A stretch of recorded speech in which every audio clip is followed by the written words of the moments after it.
Welcome to this Money Management Strategies module on building your budget. This is one in a series of educational modules or tutorials that have been created for you by the University of San Francisco School of Law to help you get on target financially while you're in law school. It's important while you're in law school to be able to manage your finances and to succeed in achieving your goals both educationally and financially.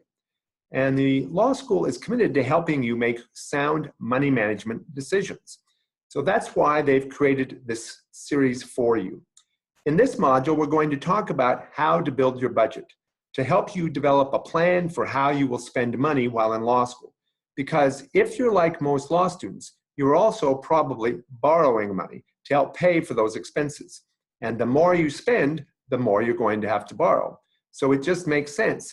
If you want to be in control of your borrowing and to minimize how much you borrow to go to law school, you want to make sure you're in control of your spending. And that requires building your budget and developing that spending plan. So let's get started. When managing your finances, it's important to do three things. One, develop an affordable budget. Two, control your expenses. And three, track your spending so that you make sure you're not spending more than you planned. In developing your budget, you want to be in control. That's the whole point of having the plan. By creating a spending plan, it allows you to develop a roadmap, or in essence, a plan for how you will spend your money, which allows you to have more control over that process. So what is your budget? Well, it is a financial roadmap. It helps you get to where you want to go financially. If you don't develop a budget or a plan, it's going to make it more difficult for you to achieve those financial goals that are important to you. And in essence, it's a spending plan. It lays out what resources are available to you and how you are spending those resources. You know, the reality is, budgeting is like financial dieting, and we really don't like dieting. It's in essence depriving ourselves of things we'd like to have. Well, instead of thinking of it as a diet, think of it as a spending plan, a plan for how you're going to spend the resources you have to meet your wants and needs. But it also represents and provides a guide to borrowing because it will help you to decide how much you need to borrow in order to make sure you're covering all of your expenses. And it is important to make sure that while in law school, you're not borrowing more than you need because it just means that you'll be more successful in repaying the funds once you graduate. Your budget can help you make conscious spending decisions so that you're in control of your expenses and costs. But it also can help you borrow only what you need to achieve your educational goals, both of which are important objectives that you want to accomplish. Now, in building your budget, there's several points to take into consideration. First of all, I'd encourage you to use tools, whether it's worksheets, spreadsheets, or online tools like Mint.com. Using a tool to help you create your budget or spending plan will make the process easier, more efficient, and will make sure that you're not overlooking important categories in which you're spending money. But you also want to be conservative in creating this budget or this plan. You want to underestimate how much money you'll have to spend and overestimate your anticipated expenses. That way, you'll likely have money left over rather than a shortfall. And that's always a better situation to be facing. You also want to watch out for cash leaks. You want to be careful of things that might, in essence, bust your budget. And one of the ways in which you can bust your budget or spend money faster than you anticipated is by using the ATM. If you're pulling money out of the ATM and not doing so in a planned manner, then you may be going through your cash faster than you planned or anticipated, and that's not going to lead to financial success. So be very conscious of how you are pulling money out of your checking or savings account so that you're not doing so at a rate faster than you can afford to given your plan or your budget. And it's always a good idea to be living below your means, but it's particularly important to do so while you're in law school. Because again, if you're like most law students, you're living on borrowed money, and that means you're going to have to pay the money back at some point with interest. So you don't want to be borrowing more than you need. And there's a direct correlation between how much you need to borrow and how much you're spending. The less you spend, the less you'll need to borrow. And your spending is directly related to the lifestyle you choose. And as a law student, you're not going to have a lot of free time. So you want to be making sure that you're living a lifestyle that is commensurate with what you can afford as a student. Beware of luxuries that are dressed as necessities. You want to be thrifty, you want to be frugal, and in essence, you want to make sure you're living like a law student, that you're not living like a lawyer. Now, there are several steps involved in planning or building your budget. The first is to determine how much money you will have available each term of the academic year and each month of the calendar year. Then you want to identify how do you spend money now, and then evaluate how your current spending will relate to what you'll be spending while you're in school. Because whether you're getting ready to go to law school or you're already in law school, your spending as a law student may have different patterns than the way in which you were spending money before you came to law school. So you want to be mindful of that. And finally, once you've developed your plan, you need to make sure you track your spending and then adjust your spending plan or your budget accordingly to accommodate how your circumstances have changed. Because, for example, perhaps you overestimated how much you're going to be spending as a law student, and so you can make adjustments downward in terms of your needed expenses. Maybe you don't have as many resources as you expected. Perhaps you were expecting to have part-time employment, and that didn't pan out. So again, track your spending so that as your spending trends goes through time, you're making adjustments accordingly. But you also want to beware when planning your budget in school of a number of factors. What if you are helping to support others financially? What if you have credit card debt? What if you have dependents to support while in school? What if you have higher than average living expenses? What if you have significant medical expenses to repay? These are all realities you may be facing as a student, and you need to make sure you're factoring that into your budget. But also you need to be aware that you may not be able to get extra financial aid to help you with some of these expenses. So you want to be mindful of the fact that although financial aid may be one of the resources you're using to pay your expenses, it may be the case that you're not eligible to get enough financial aid to cover all the types of expenses that you may have. And so you're going to need to rely upon other sources of money to cover those expenses. We'll talk more about that in a few minutes when we discuss how the Financial Aid Office came up with the amount of financial aid you were eligible for the academic year. It's what we refer to as cost of attendance. But first of all, let's talk about your resources. How much money will you have each term and each month while in law school? Well, there are a number of possible resources you may be relying upon. First of all, there are your resources, the scholarships and grants you have been awarded either by the law school or by outside organizations. The free money, the money you don't have to pay back. Then you may have savings. Hopefully before you came to law school, you were in a position where you could be saving money so that you would have some resources available in savings to help cover those expenses while you're in law school. You may be anticipating that you'll have in-school earnings. There may be monetary gifts. Perhaps your family is helping you financially to get through law school. You may have other resources. So you need to make sure you're sort of doing an inventory to identify all of the available resources that you have control over that don't have to be repaid, that you will have available to cover your expenses while in law school. But then you have borrowed resources, the student loans you'll be borrowing, likely federal student loans, to help cover the gap between your expenses and your own resources. So how much will you have available from your resources? You really need to do the math.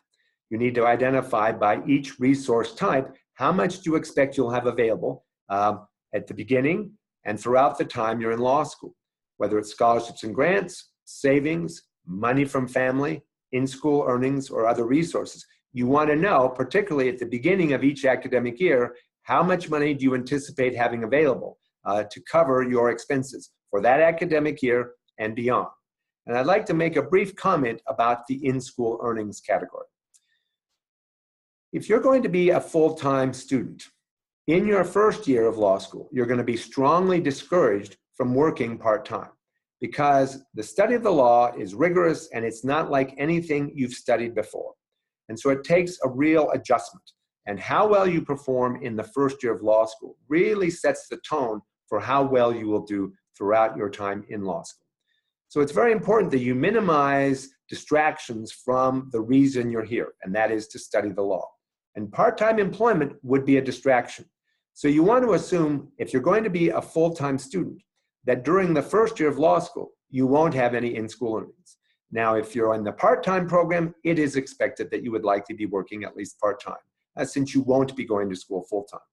Now, whether you're full-time or in the part-time program, beginning with the second year and during any vacation periods, it is expected and assumed that you would be working, particularly so that you're getting experience in the area of law that you're interested in pursuing long-term, because you're needing to build up not only your resume, but a network of contacts to help you get the job you want. But again, remember, for that first year, if you're a full-time student, assume you won't have any in-school earnings. So you want to make sure, again, as we said at the very beginning, you want to be conservative when it comes to estimating what you think your available resources are. And you want to be looking not only at what would be true today, but how you expect that will change over the length of time you're in law school, and really until you expect to get your first paycheck. Because although you're developing a budget for a monthly basis, in other words, how are you spending money on a monthly basis, you really also want to be looking at this more long-term. How will that budget change over time while you're in law school and up until you get your first paycheck?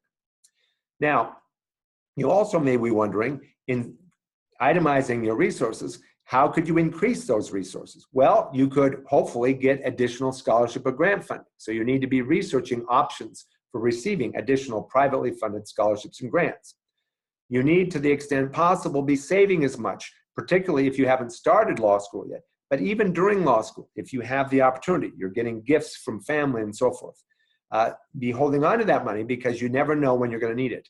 You want to start saving money from the very beginning so that you have a financial safety net to sort of help you with any periods of time in which you don't have sufficient resources on your own.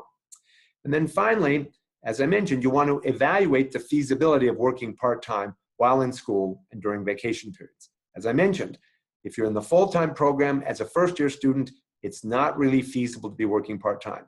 But at all other times, it is, because you need to be getting experience in the area or areas of the law that you have interest.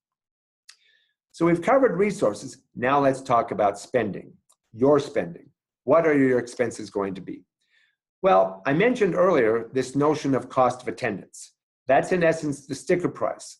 It is a number that's calculated by the Financial Aid Office here at the university, and it's including both the fixed tuition costs that you're being assessed by the university, as well as any fees, but it also includes allowances for your books and supplies and for your living expenses for the 9 months of the academic year if you're a full-time student, and for the number of months you're enrolled in classes if you're in the part-time program. So it is giving you not only taking into consideration the direct costs of tuition and fees, but also it's recognizing that you need to have funds to cover your living expenses during those months of the academic year in which you're in class. Now, during vacation periods, they're not including living expenses for those months. The reason this number is important is because it represents, in essence, what the school thinks it's going to cost you to be enrolled for the academic year. And that number represents the maximum amount of financial aid that you can receive for that academic year. In other words, your total financial aid cannot exceed cost of attendance for the academic year. Now, financial aid includes any scholarship and grant funding you've been awarded, as well as the loans you are borrowing. And since that's going to be a major component of the resources you're using to pay for law school, it's important to know how much money could you expect to receive through financial aid to be covering those expenses and to be helping to fill the gap between the total expenses and the other resources you have available. Now, cost of attendance is not intended to be prescriptive. It's not what it should cost you for the academic year. It's just an estimate of what likely, on average, it could cost you.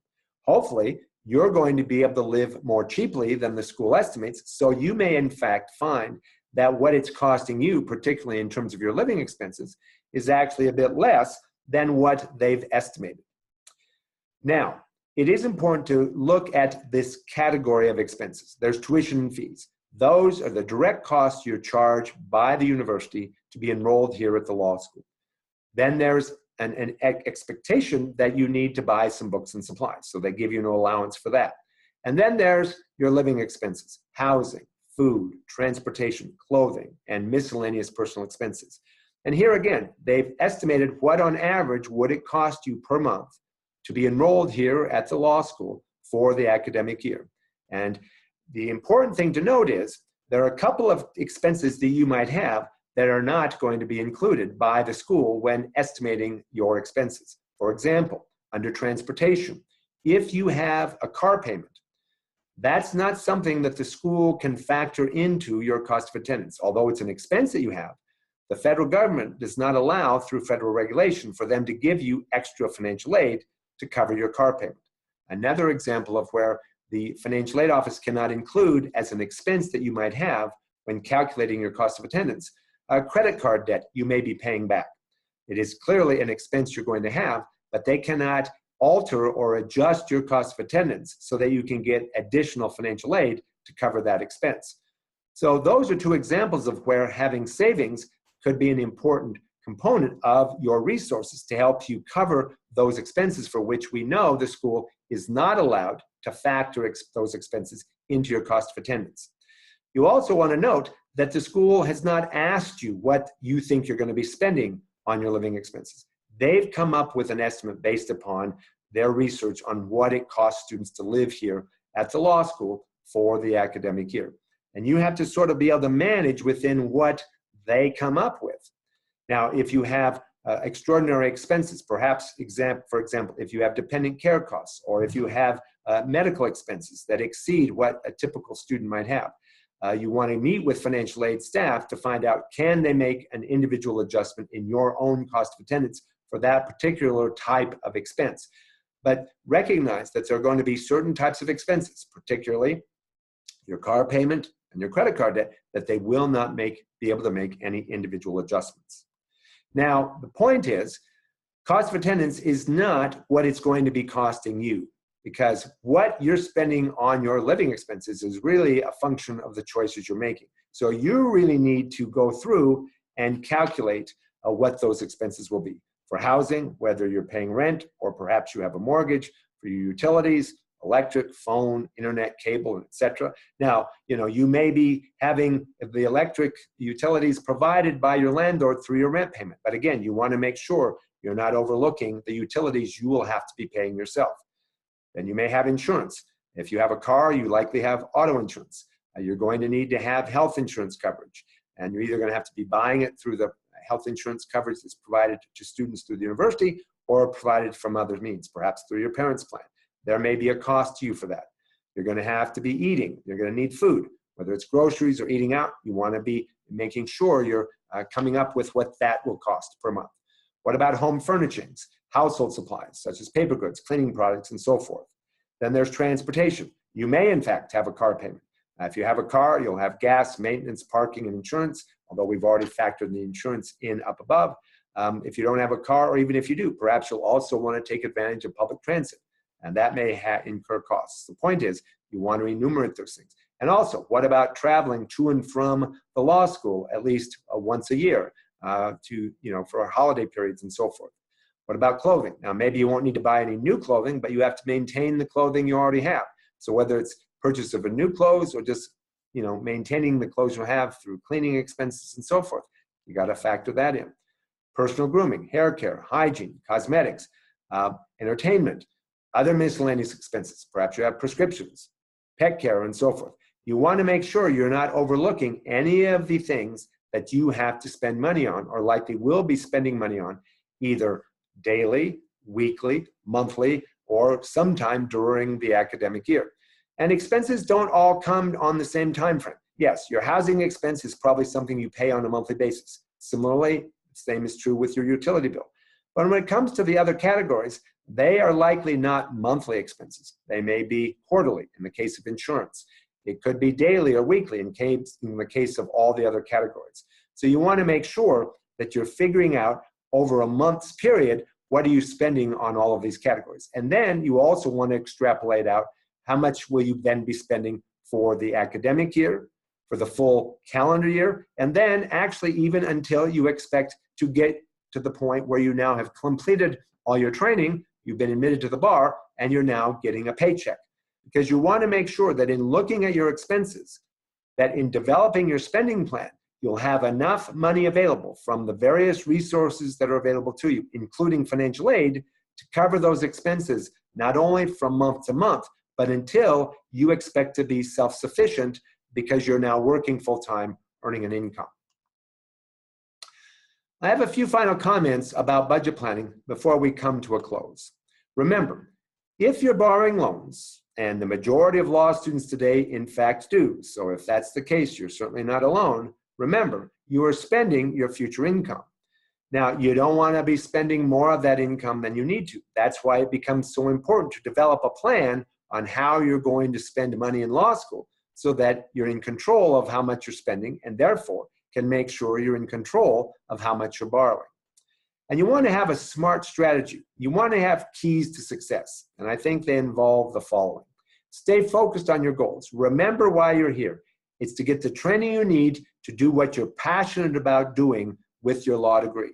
But you won't really have achieved your goal until you've gotten to the point where you're now working full-time, earning a paycheck. And you want to make sure that you're avoiding any unnecessary distractions that would prevent you or delay you or deter you from achieving that goal. And worrying about money would be a distraction, or at least it certainly could be. See, that's why it's so important to plan your spending so that you make sure you always will have enough money to cover your expenses and not have that be a source of stress. You want to take control of your spending so that you borrow only what you need. If you haven't planned the way in which you're spending, if you haven't created your budget, then it's very possible you're spending more than you need to. And if that's the case, you will likely be borrowing more than you need. And that's not going to be a strategy for success. And finally, to the extent you're borrowing money to help cover your expenses while in law school, to fill the gap not covered by your own resources, you want to make sure you're managing those loans responsibly. So that means you need to calculate how much do you need to borrow. Well, your budget really is a guide to that, because once you've calculated your total resources, then you can subtract from that your total expenses for that time period.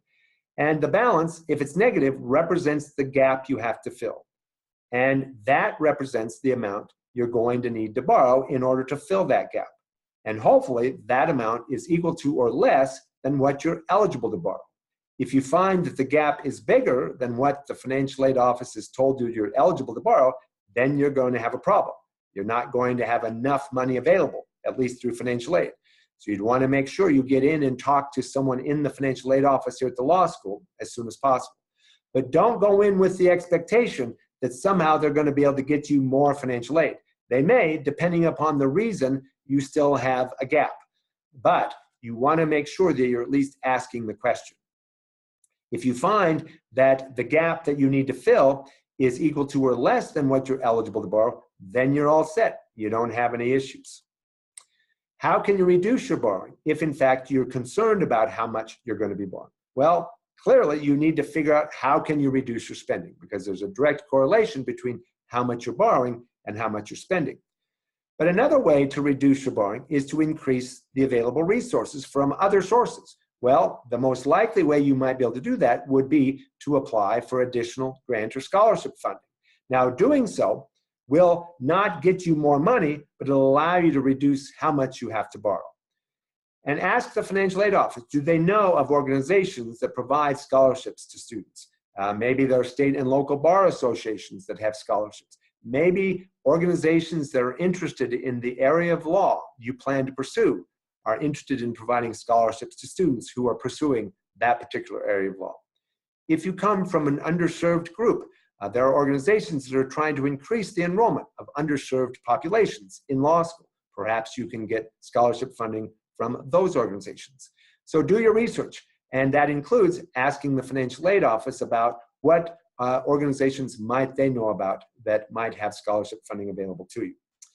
And as I mentioned before, be careful about how you're using your ATM card and your plastic, your credit cards. Because when you are spending money, if you're using cash, then it's more easily possible to immediately assess, how are you spending too much? Because you can see how much money is left over. If you're using your plastic, then you're not as readily aware of how much money is left over, and are you going through your funds, your available resources, too quickly that month or during the academic year, such that you might run short by the end of the year. And think about other ways you might be able to reduce your borrowing. And you have opportunities to learn more about how to make good money management decisions. Check out all the money management modules, particularly the module on saving on your spending, because there we talk about some ideas you might want to consider that might allow you to reduce your spending. And for more information in general, particularly about your student loans, check out studentaid.gov and studentloans.gov. For more information about personal finance, check out bankroute.com, kiplinger.com, money.cnn.com. For budgeting, check out mint.com. For taxes, the IRS at irs.gov. And if you're concerned or thinking about financial planning, particularly after you finish law school, and thinking about, at what point should you start saving and investing for the future? That's what financial planners can help you do. And they have a website, letsmakeaplan.org. That is the website that provides a lot of good consumer information about financial planning by the organization that actually certifies financial planners. So I encourage you to check that out as well. Finally, remember, you want to get on target financially. To do so, you've got to plan your spending. That means you've got to build your budget. Don't use cost of attendance that's provided to you by the law school as your budget, because that is not how you're going to be spending money. Develop your own budget. That way, you'll be in better control of how you're spending money, and that will lead to greater financial success. I hope you found this information to be helpful. If you had further questions, you always can meet with one of the financial aid staff here at the law school. I hope you have great success in law school and in your future endeavors.